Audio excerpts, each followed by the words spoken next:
Hey everybody, welcome back to another SUPboarder video. In this video I'm going to be repairing a iSUP that has had a bit of damage to the rail of the board. I asked a couple of friends if they had any broken iSUPs that they needed repairing at the moment, and a friend of mine said, oh, I've got some damage I've got on mine. And when I saw it I thought, what did you do to it? Turns out it fell out the back of his van or his pickup when he was moving it in the car park, and it dragged across the concrete. And I've actually heard of a few other people having exactly the same issue. Amazingly, this board still holds air absolutely fine. So this patch is just to give it a reinforcing. You can see it's rubbed through the outer layer and then the secondary layers there, and then probably we're into the third layer in there.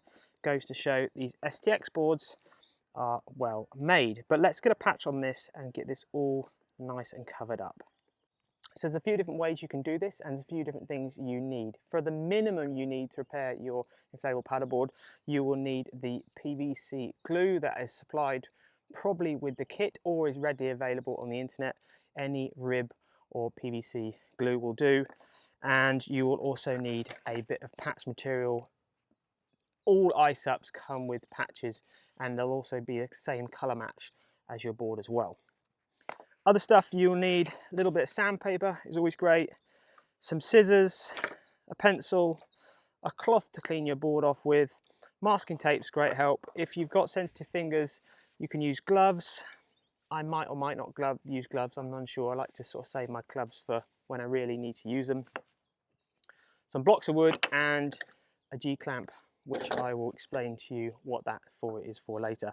And probably one of the most important things, if you can, is some MEK solvent for cleaning the board and getting it really clean, and that will make sure you get a really good bond.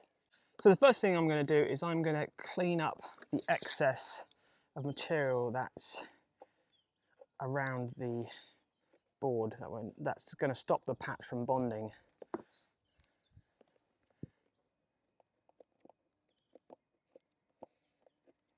Oh, and also another thing I've forgotten, hairdryer. Got a hairdryer. If you can get a hairdryer, that will make the bonding process much better. Or if you're doing it on a really hot day, that might do equally a good job, but a hairdryer really makes a big difference. Okay, so I've just cut all that off, so that's nice and clean. And now I'm going to cut myself a patch. Now, because on the rail of the board, I'm doing a few things. One is I'm not inflating the board first, I'm keeping it deflated.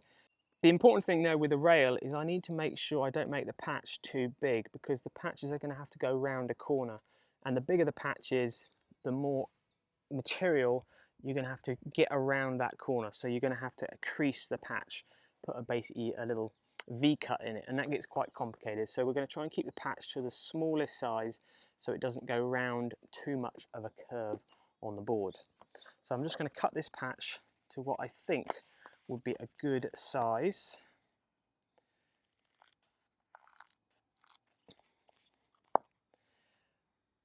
Now, for a start, with your patches, you want to make sure you never have a square patch, because that's where it can lift up in the corners. Stuff can catch under there and pull the patch up. So I'm just going to round off this patch just on the corners there. You could get a template and cut around it if you wanted to be exact, but I'm just freehanding it.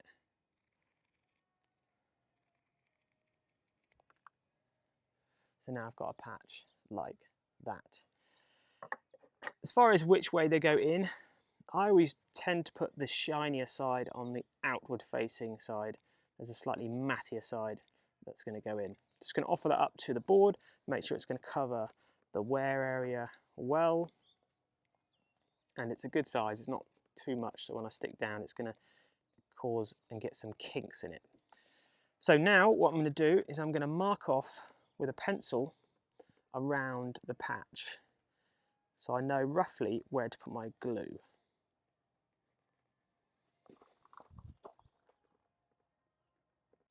So you can see there where I've marked off the patch. I need to applicate the glue in that area. And the other clever thing I need to do is to make sure that I keep my patch orientated the right way round. The way I do that is I just put a line on the patch and a line on the board, like that. And I know when the patch goes on, it's going to line up like that.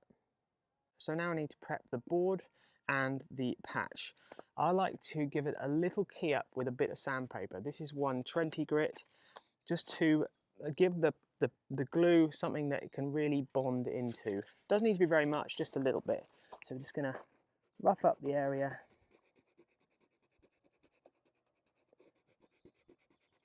You want to try not to rub over the lines you already put around your patch. Also going to do the patch.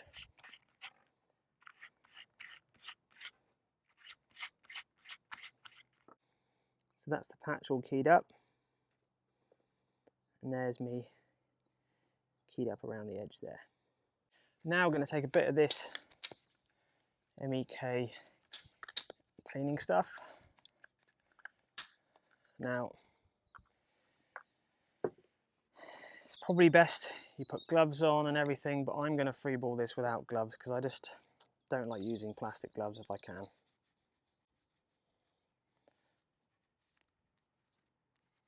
Now that's just cleaned off all of the dirt and the residue. You can see it on there, so it's taken some stuff off already. Don't need very much.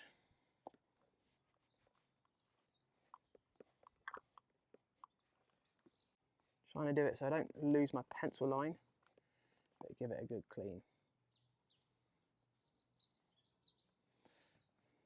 It's really to get the grease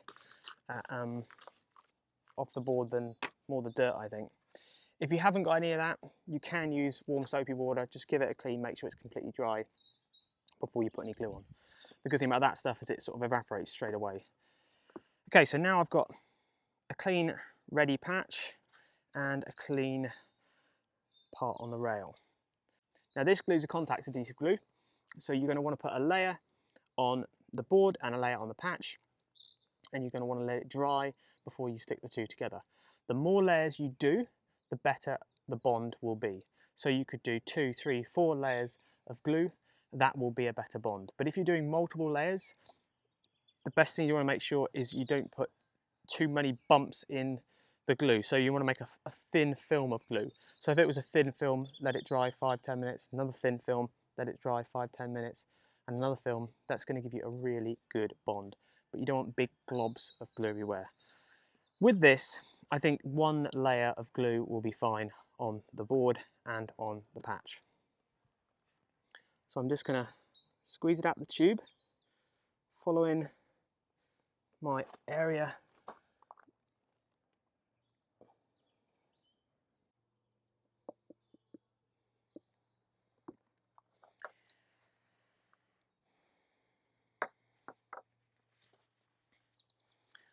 I'm going back on myself. I am going to use my glove, but I'm going to use my glove to flatten off the glue.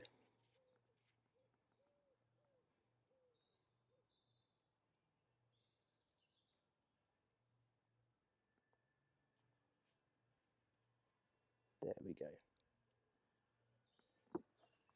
At the same time, I'm going to glue the patch.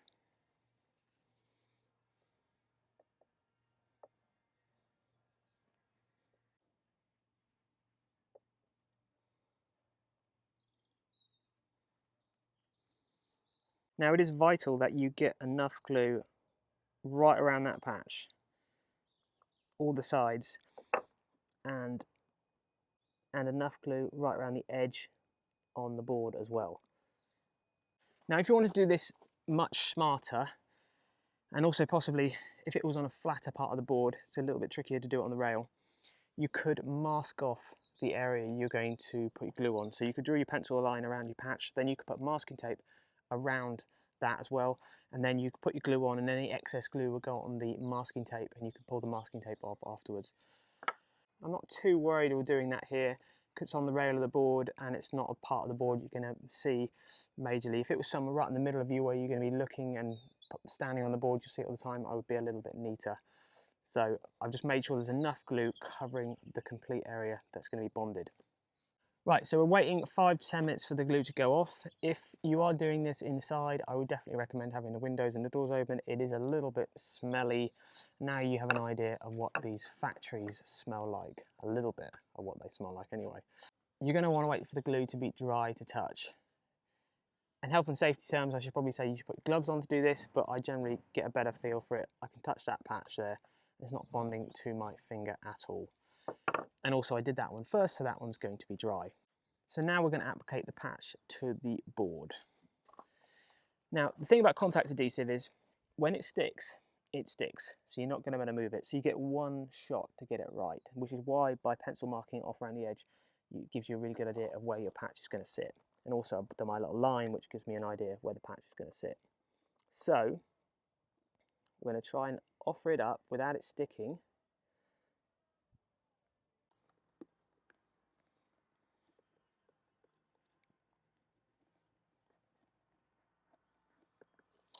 Okay, now when you've stuck your patch on, if you've got a hairdryer, you can warm it up. And all that's doing is making sure that the bond is good and it's sort of gluing as one. Now what I'm going to do, I've got my patch on, is I'm going to put a block of wood on here and a block behind it. And I'm actually going to G-clamp this together with a good amount of pressure.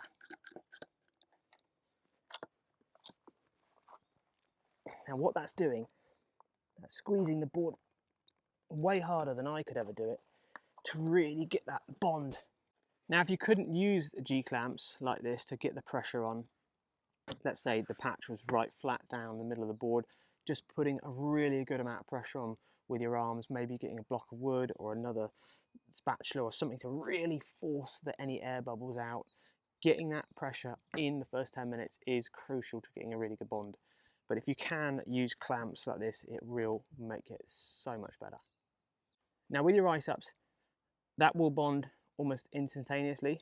Definitely after 15 minutes, it'll be pretty good. In an ideal world, leave it 24 hours before you go paddleboarding. You really want to let the glue properly go off. A lot of the time when you do these board repairs, they're all very, very different depending on where the repair needs to be done on the board. We're going to be doing lots more videos about this. This is a very basic one. This is really just showing you how to patch a board or fix a slow leak that isn't going over another layer of PVC. So if you're trying to fix a patch, maybe that's over a secondary layer of PVC or another layer where air can escape, it's a little bit trickier, but we're going to be going on and talking about that in the future. So it's been 10 minutes or so. Let's just have a little look, see how we're looking. Lovely, solid patch.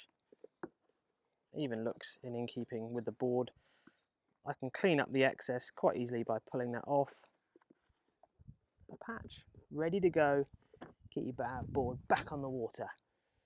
Look out for some more advanced patch repair work on the SUPboarder soon. And if you've got any questions and comments, please get them in the comments description below.